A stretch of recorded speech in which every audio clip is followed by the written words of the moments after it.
hey, didn't see you guys there. How's it going? Just doing a little bit of full body workout, a little bit of cardio here. Driving this spike into this log to try and split it in half. Well, let's get after it. So, for our first lift today, we're going to be working some power and some explosiveness. Now I've thought long and hard about how we can simulate what we do with the hang clean out in our backyards and in our homes. And what I've kind of settled on is taking a rock, standing with your back to a wide open area, grabbing the rock overhead, dip down, and explode and throw the rock behind you. Now the way that this kind of simulates the hang clean is bringing our body up, getting a total body extension, and then the power of releasing that rock overhead and throwing it back behind us. So,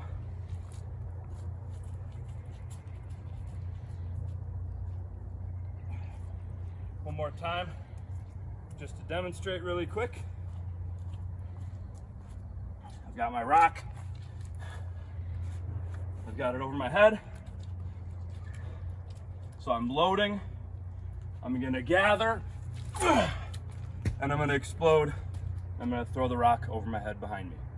Again, trying to simulate what we do with our hang clean, exploding up and getting underneath it, but instead this time we're exploding up and we're finishing that movement through, and we're using it to move a heavy object over our heads.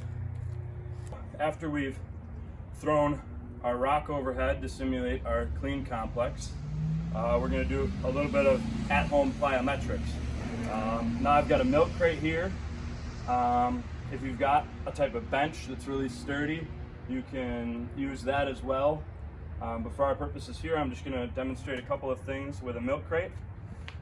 First one, you can just step up onto the milk crate, and then with one leg, step off, and just drop down into a good squatted position. Again, I'm up on top of the milk crate, one leg off, and just drop down into a good squatted position. Another one we can do is just clear the milk crate completely and finish again in a good squatted position. When we're jumping and landing, we want to spring off of our toes and then land nice and light on our feet. Third option you can do as well is jumping up onto the milk crate.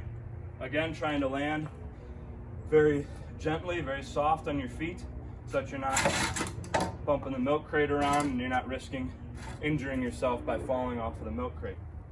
Today, we're also going to be working a deadlift. So I've got a milk crate here in between two buckets.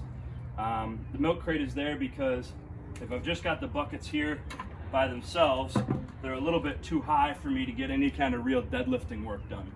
So I've got the buckets next to a milk crate, and I'm gonna have the buckets filled, again, like we've talked about, with dirt, water, rocks, sand, gravel, anything that's gonna add some weight to it.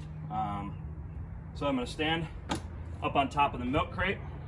And the nice thing about the milk crate too is you can fit your feet perfectly hip width on the milk crate. You shouldn't need any more than just a standard milk crate.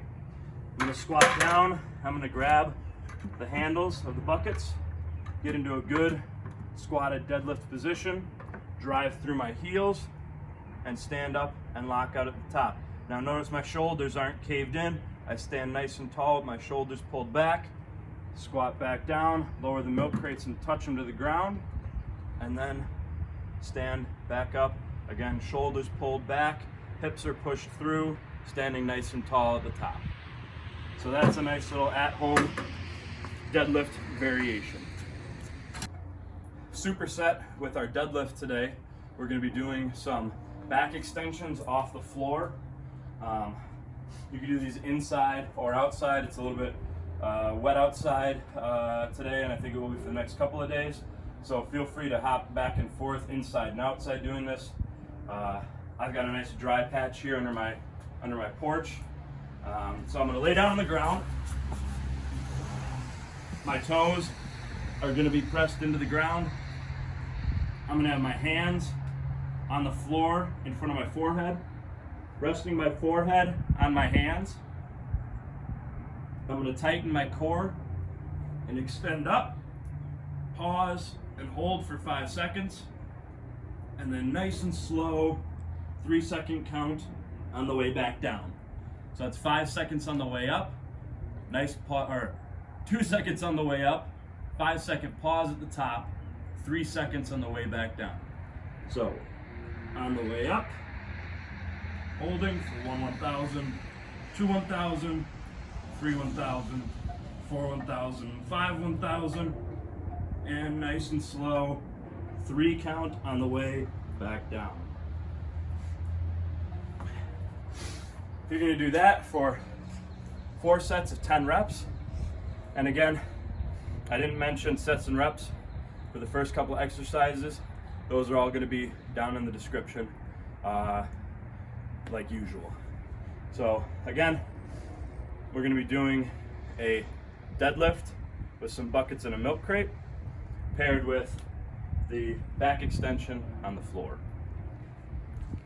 Our next exercise is going to be done by placing a rope or a cord or strap like I have around a tree. You're going to place your feet against the tree and you're going to lean back, putting tension on the strap or the rope, and you're going to pull the tree to yourself.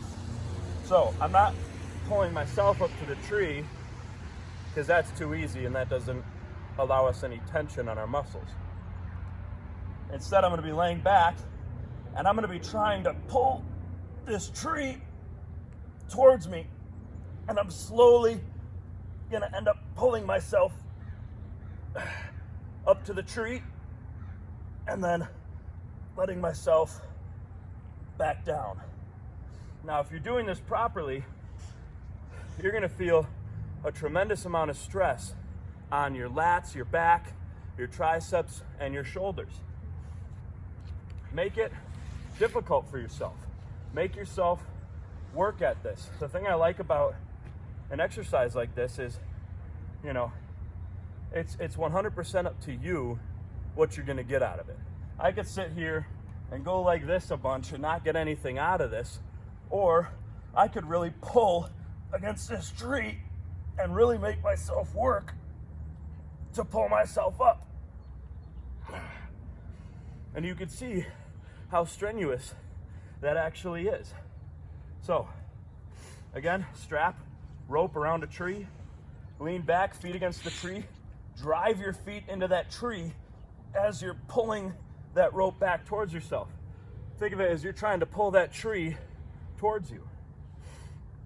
So we're going to do that for 4 sets of 12.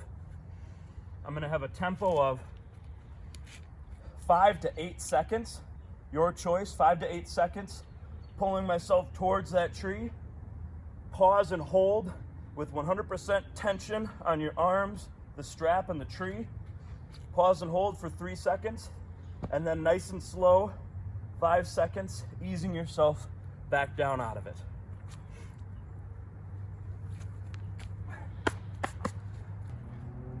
Superset with our tree pull, we're going to have wall or floor slide. So you can do this up against a wall. You can do this laying down on the floor. I've chosen to do this up against the wall. So my heels are against the wall. My calves are against the wall. My glutes are against the wall. And my lower back, middle back, upper back, and my head are all up against the wall as well. I'm then going to place my arms up against the wall, and I'm going to slide them up, maintaining contact with the wall at all times, all the way up, and then bringing them all the way back down, and all the way up, and then all the way back down. Now what we're trying to work is we're trying to open up some mobility in our upper back. by being up against the wall and sliding up and back down. We're causing our shoulder blades to flex back and work a new range of motion that isn't necessarily normal for most of us. This is really going to help with a lot of overhead pressing work. It's going to help with our split jerk. We're putting a weight overhead and we've got to support it with our upper back. It's going to help with our snatch. It's going to help with our overhead squats, just by opening up that range of motion in our upper back. So that's going to be done for 4 sets of 10, superset with our tree pulls. Next up today, we've got our squats. So I'm going to be doing a jump squat. So I'm going to be standing with my feet hip width.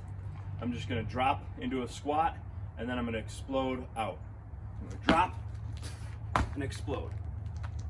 I'm going to drop and explode. Now when I'm dropping down into a good squatted position. Then when I explode up and I come back down, I drop back into a squatted position again. Now it's not as deep, but what I'm doing is when I drop, I'm decelerating with my legs, so I'm not putting the full pressure of me dropping back down to earth on my knees. We're not landing stiff-legged, which is gonna send a shock through your body and damage your joints. We're absorbing the weight or the gravity of us coming back down onto the ground by sinking into our legs a little bit. So again, I'm gonna drop down, explode up, and then finish in that drop position. We're gonna do 4 sets of 15 for our jump squats, and we're gonna superset that with some dumbbell, or I've got old ice cream buckets filled with salt. So dumbbell or ice cream bucket split squat. So I'm going to be holding the buckets. I'm going to be in a good split position. I'm up on my toes and my front and my back foot. I'm going to sink down. I'm going to pause for 5 seconds.